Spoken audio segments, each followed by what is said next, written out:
Hello, my wonderful people, my viewers and subscribers. I bless you all and I welcome you all to this early morning broadcast of today. Today happens to be Thursday, the 19th day of January in the year 2023. This month is gradually saying bye-bye. Well, whichever way it is, all glory to the Almighty Allah and Almighty Tufiakwa who made it possible that we see the year of 2023. Many desire to be among the living today. They died not because of their righteousness, not because they are so bad, not because they have committed one atrocity or the other. Many of them died in the course of just some kind of simple mistakes that they're not supposed to make. Yeah, many died as a result of the incident killing in Nigeria. Many died as a result of sickness. You are alive today is not because you are that so glorious, or you are that so righteous, or you have a one thing or the other that is guiding your life. Just count yourself lucky, and it is a privilege to be alive. So we are moving into this news, not a normal me, but I have to do something different, because the more we live, the more we learn. The world today is just like a university. You can never graduate unless the day you say bye-bye to this edge. And believe it or leave it, incarnation is real. So if you are not subscribed to my channel, I want you to always do that as soon as possible. Turn on the notification button so that you will be notified. Each time we post something new, I will go live on this channel or any other channel related to Okute Daily Talk. Without not taking much of our time, we are going to take the headlines starting from Tinubu, Atiku, P2B, Kwankwaso, the Biafra group to name their presidential candidate in time to come.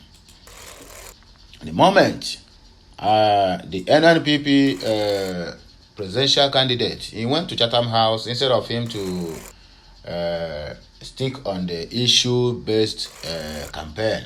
He was there to castigate the Labour Party, saying that the Labour Party is based on ethnicity and religion. That is what is killing Nigeria, and that is why Nigeria can never work as one.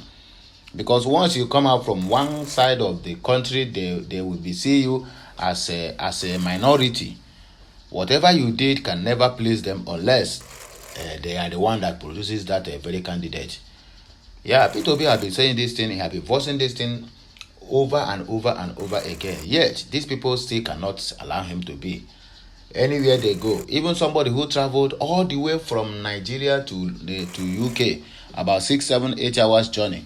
The only thing he found interesting, or that people will cheer him up, is to castigate the Labour Party, saying that it is based on ethnicity and religion. Then your own is national party. You see, that is why Nigeria can never work. Nigeria cannot work. This word called Nigeria is a scam. P2B was in this, I watched P2B live through Arise TV, the program that he went there on 16th, that is on Monday, if I'm not mistaken, or on Tuesday, I think. Yeah, on Monday. P2B make all his speeches, even all the questions being thrown to him. I never see anywhere P2B mentioned either PDP, APC, NNPP, or AAC. He never did that. All the questions being thrown to him, he answered it. But a lot of people, if you ask them this question now, they will first of all make jest of other ones. Like if P2B was the person that went to Chatham House first and distributed those questions being thrown to Asiwaju. I know if APC went to that Chatham House just like P2B went now, they will first of all make jest of him that I'm not a kind of person who throws questions around.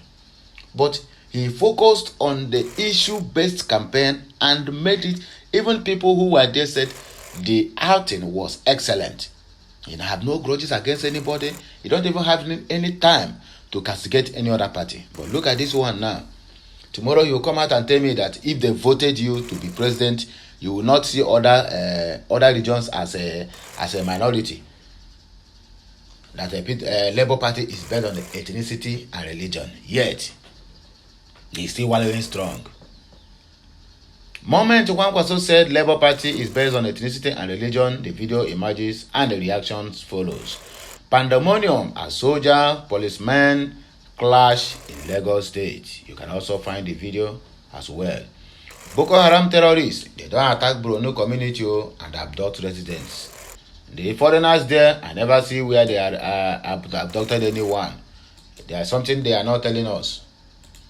Notorious robbery kingpin, Bobo Ononibe, have been shot dead by security personnel.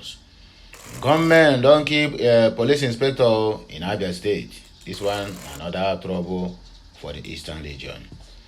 The world's oldest known person, Andre, don't buy you at the age of 118 good years. We are talking about the problems facing Nigeria and the problems and the economy that is dying. The only thing Titi Abubakar could do is to come out at the Ogun rally. They went on 18th, which is yesterday. The only thing her problem is they should help her to become the first Yoruba first lady. Child. That is the seat. That is exactly the point. And it's part of this thing that this guy voiced out. Achimugu, Michael. He made mention, he said that the children of Atiku and the wife are the one pressurizing Atiku to run for presidency. And you can confirm it from this woman now. Her only problem is just to help her. Not even that they are going there to do anything or whatever. Just help her to become Yoruba first lady in Asorok. Can you imagine that? So tell me, is there anything different from what Achimugu is saying and different from what this woman is saying? She made it openly and she can say it. Is she not the one that went and said that APC have promised people here and there? People who claim to be graduate but they are not. Common to speak English itself is very hard for her. Like the likes of Goodluck Jonathan and the rest of President Jonathan and the rest of them. So what you want is not even you're going there to represent the women, the women in general. I mean, all the women in Nigeria who have been marginalized or been in that position. You are not even going there to solve or to help your husband or whatever office you have been found yourself to solve the problem that is ravaging Nigeria. Your only problem is to become, they will help you to become the first lady in Asorok. You can never achieve that. No, not now. With this current shenanigans happening in the PDP, you can never. You are going nowhere. Even a first lady in a governor office, you can never, because your husband have missed that opportunity and you can never go back there again. So please, my people, we are about to take off now. Please tighten your seatbelt and grab your popcorn because we are taking off very high. The news this morning is going to be from fire to fire. No time to there is no dulling moment. The movement of the actualization of the sovereign state of Biafra, Massob, I rest my case. Let me continue. Has stated that it will soon disclose its preferred candidate for next month's presidential elections. The pro-Biafra group also stated that it would announce its candidates for other positions irrespective of the political parties they belong to. Massob made this known on Tuesday after its National Executive Council meeting presided by its leader, Uchenna Mmadụ. Okay, now, so they don't have another leader now, Uchenna Mmadụ, as a leader of Massob, whereby Ipob is still in existence. Ndị Igbo. You know, we Igbo, I totally agree with you. It can never work. Not now and not ever. At its National Secretariat in Enugu State, in a statement, its Director of Information, Samuel Ederson, the group said despite its struggle for Biafra nation, it would encourage anybody from the Southeast willing to participate in the election to do so. The statement reads partly that after more insightful and intensive deliberations on the current affairs of Nigeria state and further plight of the people of Biafra, according to them, Massob affirmed our primary and vowed goal of actualizing Biafra through the principle of non-violent and international diplomacy in collaboration and brotherhood with other progressive pro-Biafra groups. Massob having realized that the Biafrans cannot forcefully impose our desirable interests on the people of Nigeria, and also having understand the principle of non-violence, Massob unanimously agreed and resolved Nigerian state will independently and internally observe and conduct their political exercise, including general elections in Igbo land. Massob, in the wisdom of internationally recognized freedom of political participation and exercise, we declared this year general election will not be stopped or boycotted in Biafra land. The people of the Southeast region are free to participate in the electoral processes of Nigeria because our political space must be filled. Massob has allowed Independent National Electoral Commission to conduct elections in Biafra land. That having also realized that the importance of political and economic powers and its usefulness for the self-determination of Biafra actualization and restoration, Massob declares that Ndi Igbo will massively participate in the 2023 general and presidential election and legislative elections to elect credible, selfless, and progressive persons to represent Southeast political interests. Nigeria News report that major contenders to succeed President Muhammadu Buhari include Bola Tinubu of All Progressive Congress Party, Atiku Abubakar of the People's Democratic Party, Peter Obi of the Labour Party, and Rabiu Kwankwaso of the New Nigerian People's Party. What happens to other political parties? AAC, are they not among? We have Major Al-Hamza Mustafa and the rest of them. Why is it only 4 contenders have been mentioned each time they're making any statement concerning this February general elections? Moment, Kwankwaso said Labour Party is based on ethnicity, religion. The presidential candidate of the New Nigerian People's Party, NNPP, Rabiu Kwankwaso, has said Labour Party is based on ethnicity and religion. That is cantankerous. Kwankwaso made this disclosure on Wednesday while speaking at the Chatham House in London about his plans and policies if elected as the next Nigerian president. My dear, go and sleep. The former governor of Kano State said the major difference between his party and Labour is that the NNPP is a national party and is not based on ethnicity and religion. Kwankwaso also revealed that he was interested in working with the Labour Party presidential candidate Obi regarding the 2023 presidential elections. He, however, added that they couldn't reach a compromise on how to achieve an alliance. The former governor explained that Labour was at peak of its media hype at the time, so it was difficult for both parties to reach a compromise. He added that the NNPP has a wide appeal and commands national support. If you have a party which is based on ethnicity and religion, that is the difference between the Labour Party and our party, which is National Party. New Nigerian People's Party, he said in Chatham House. It will be recalled that on several occasions in 2022, there was a report that Kwankwaso and the Labour Party presidential candidate Peter Obi were going to form an alliance for the 2023 presidency. However, after several backs and forths, the negotiations between the two parties failed to yield a positive result, according to Senator Rabiu Kwankwaso. Pandemonium in Lagos State as policemen and army. Don't they do what? Don't they gbege themselves? Waiting cause the gbege? Me, Okute Daily Talk, I can never say it. But let us read the news to know exactly what happened.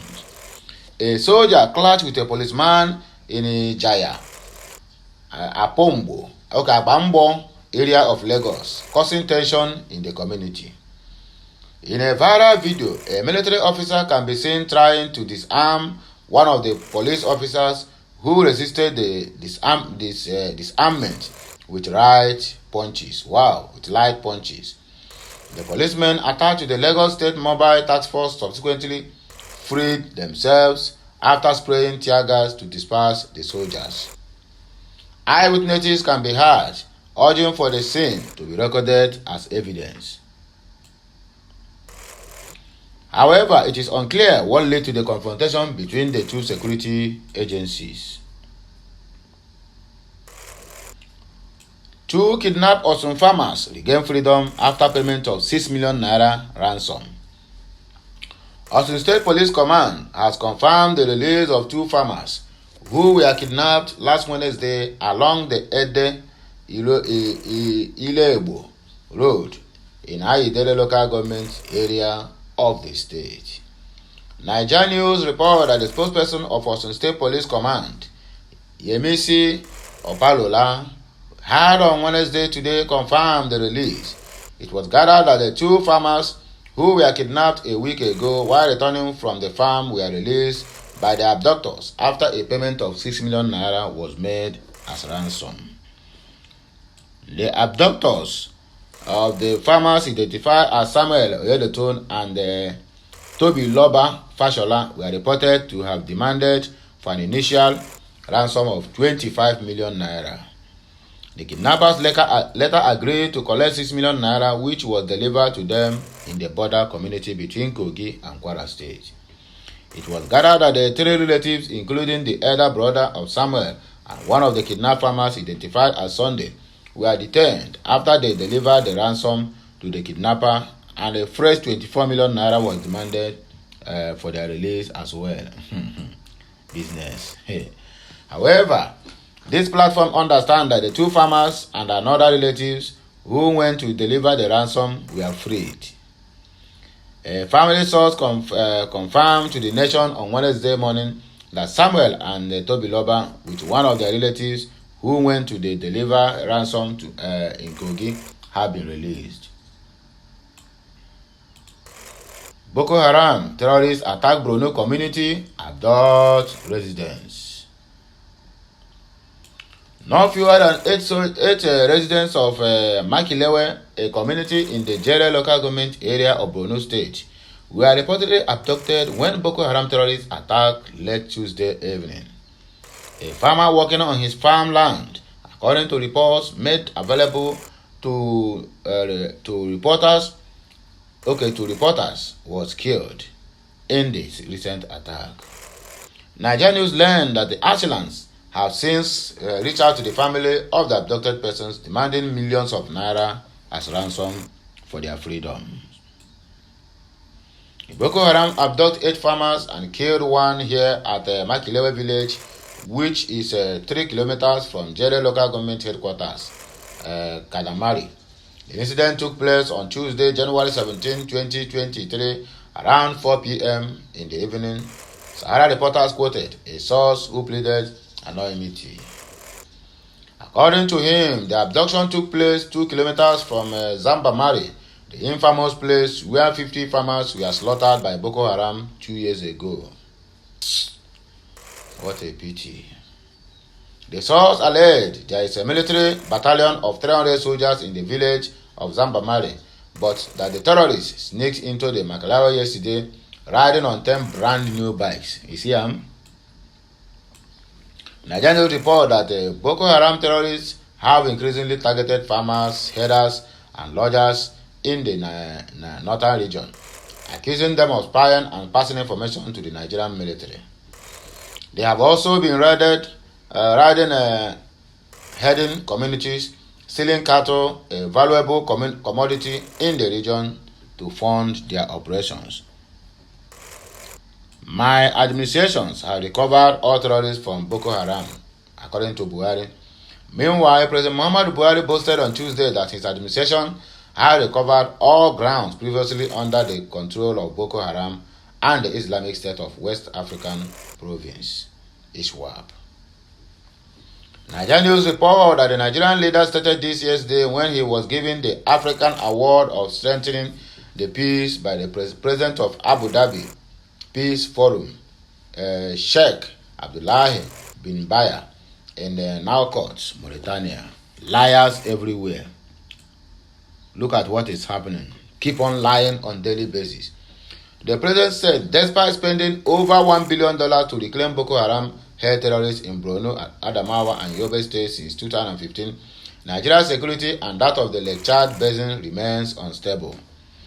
President Buhari added that the instability of the Lake Chad region is due to lingering conflicts in Libya and Central African republics and Russian aggressions in Ukraine. This is according to a statement signed by the Special Advisor on Media and Publicity to the President, Femi Adesina, titled President Buhari received award for peace in Africa, least conditions for future harmony. He said, although we are winning the war, however, as a country and sub-region, we continue to be negatively impacted by events in Libya, the Central African Republic, the Sahel, and the war in Ukraine. Boko Haram is false. You say Western education is ungodly. It is fraudulent. Whoever is financing them just want to split the country. Let the country split. All the grounds they seized before we came have been recovered, and the rebuilding process is going on well. It don't happen, no. The notorious robbery kingpin, they call him Bobo Ononibe, have been shot dead.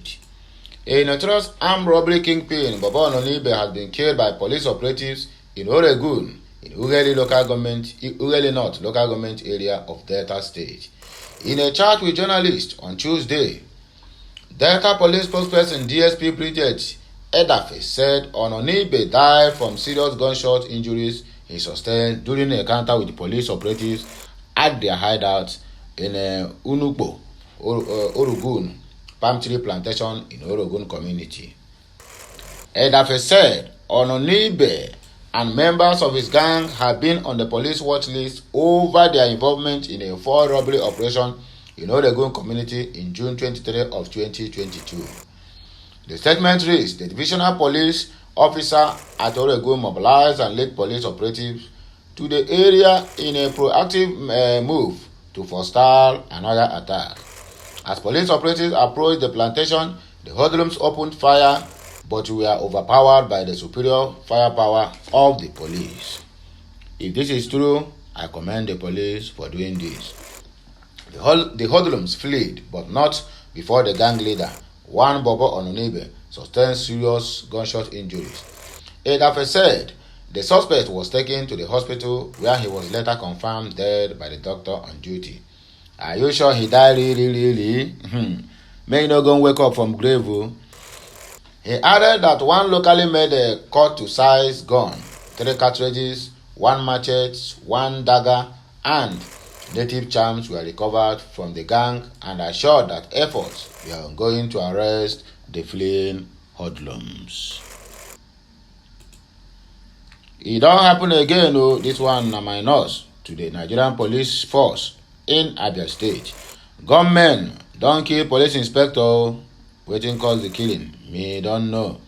But you should know that police, military, all these their checkpoints have been a target for the criminals or the armed robbers, because these people is out there to disturb their movement. So wherever they see all these ones, they are seeing them as their targeted enemies and unleashing mayhem on the Nigerian police force. So let us know exactly how it happened. An officer of the Nigerian police force has been reportedly killed by some gunmen suspected to be members of the Eastern Security Network. I know they must surely call these people. That is, I don't know, this NigerianNews.com, whatever you call yourself.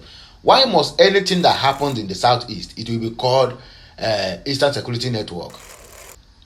Criminals who went out there to rob, it will be called the Eastern Security Network. A woman have a miscarriage, they will be called Eastern Security Network is the one that is behind it. What have Eastern Security Network do to you people? Oh, the incident happened. The incident, according to NigerianNews.com, happened on Tuesday at about 12:30 p.m. on Ohanku Road, Ihoji Junction in Aba. Reports added that 2 of the assailants were killed in the ensuing gunfire with police operatives from the Ndiegoro police station in Aba. Confirming the event, the Abia State Police Public Relations Officer SP Godfrey Obenna said Some policemen from Ndieguru police station were on patrol around Ihoji when they came under attack by people suspected to be ESN and Ipob members. During a gun duel, one of the policemen paid the supreme price while two of the gunmen were neutralized. As they shot the policeman, they also collected his police AK-47 rifle when I told the reporters. Everything now is Ipob and Biafra.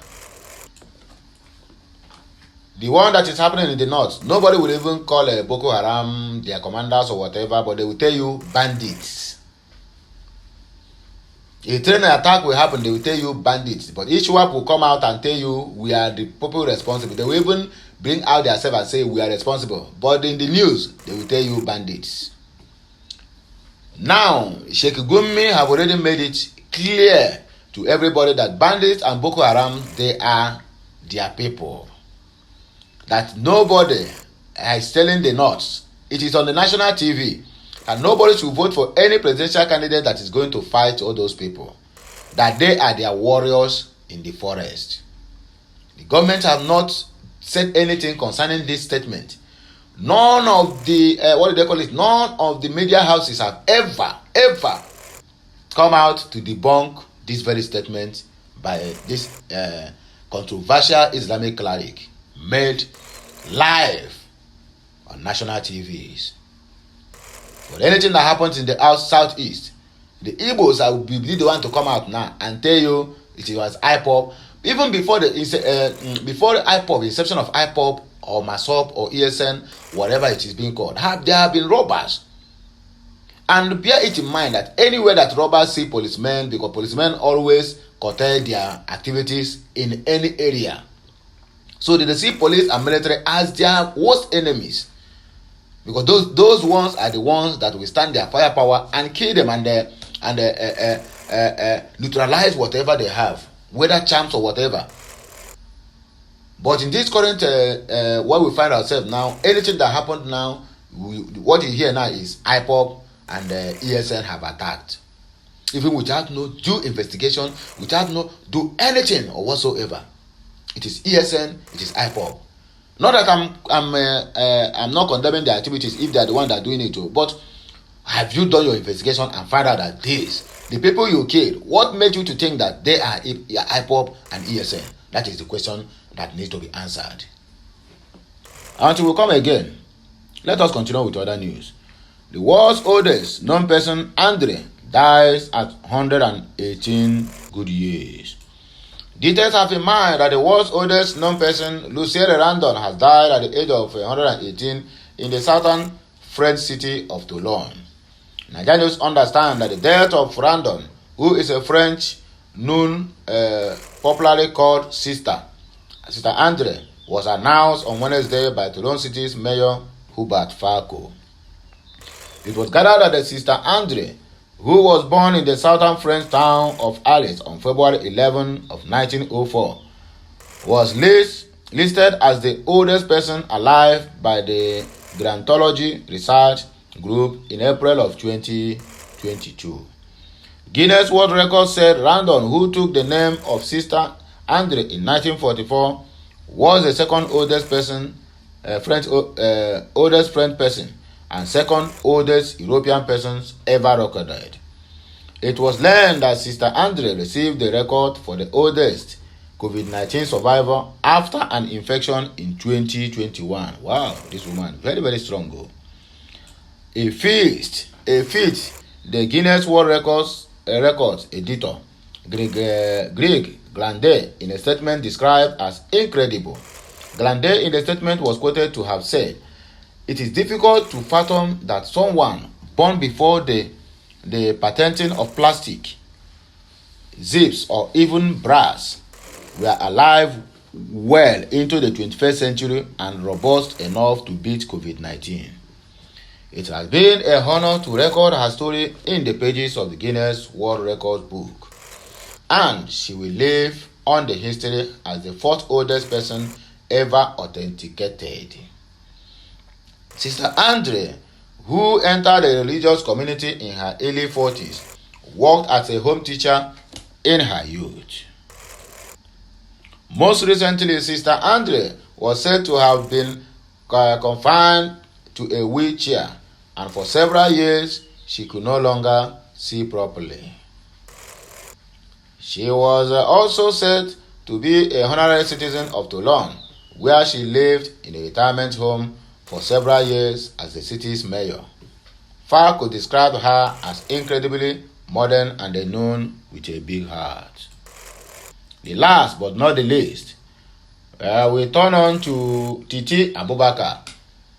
Her only problem is to become the first lady, not going there to solve Nigerian problem or not going there to represent the other women who have not who cannot get opportunity to be at the Aso Rock. Help me so I can become the first Yoruba first lady. Atiku's wife begs Nigerians. How can you become a Yoruba first lady? What happened to Obasanjo? Obasanjo had become the president of Nigeria, or he don't have a wife. Oh, I think his wife is from Edo State, right? Titi Abubakar, the wife of presidential candidate of the People's Democratic Party, Atiku Abubakar, had all the people of Ogun State to help her in becoming the first Yoruba woman to occupy the first lady office. Abubakar made the appeal during the PDP's campaign rally at Ake Palace grounds in Abeokuta on Wednesday. Titi promised the electorate that her husband would make life easy for them if he is voted into power.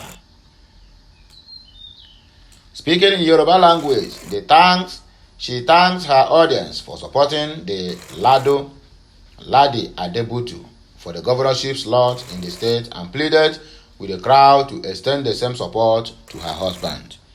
When she asked the crowd who they would vote for in the upcoming presidential election, they shouted, Atiku, Atiku. She said, if you vote for Atiku, there will be ease of life. Only Atiku knows the way. He will provide social amenities for you. Atiku has done it before. Atiku worked with Baba Obasanjo.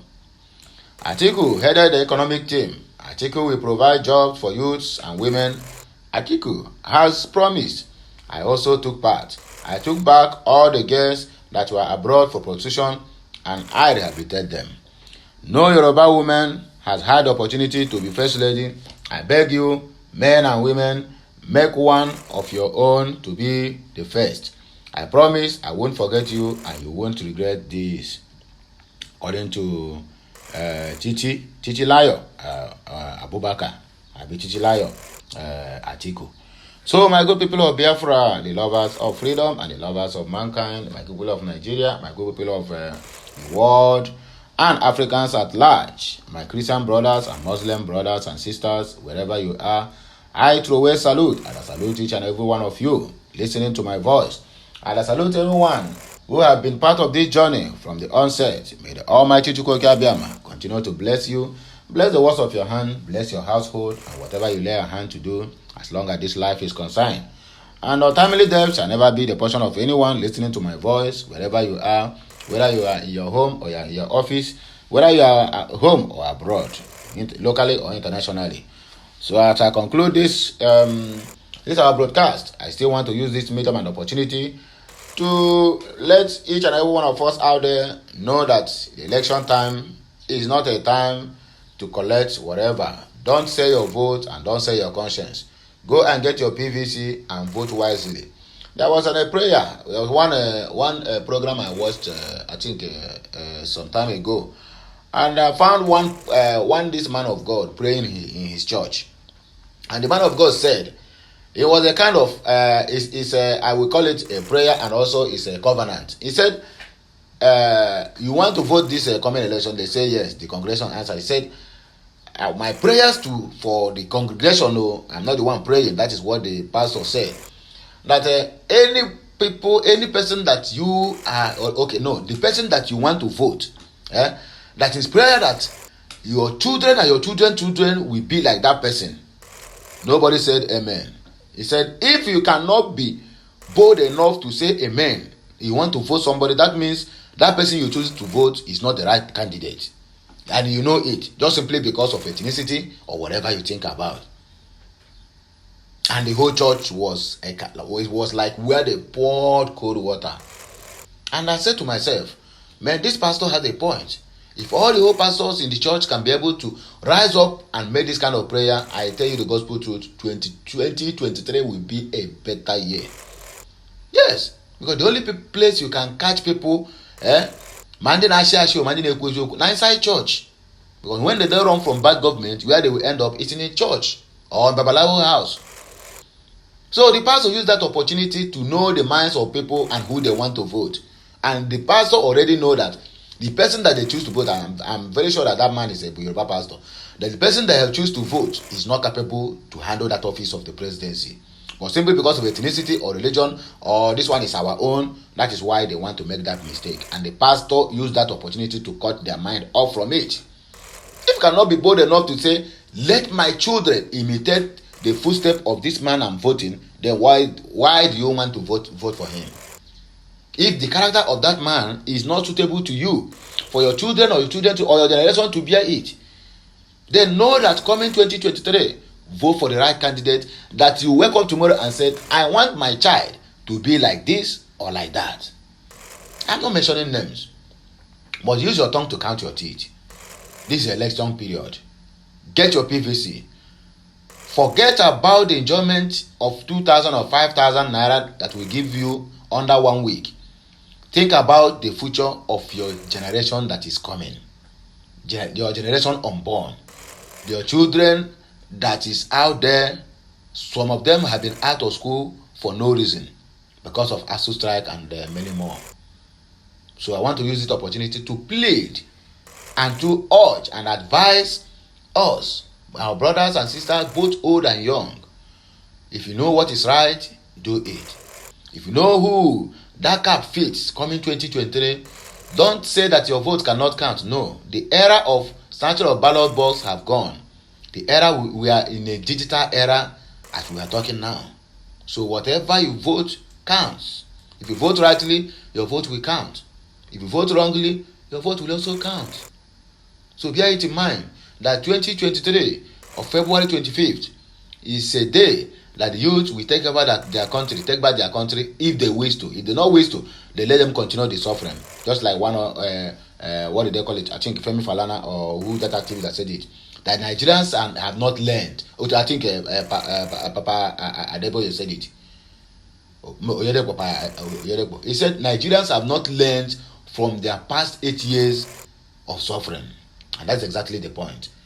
So heed to my word, and it shall be well with us, the Father, the Son, and of the Holy Spirit. I am signing out. Bye for now.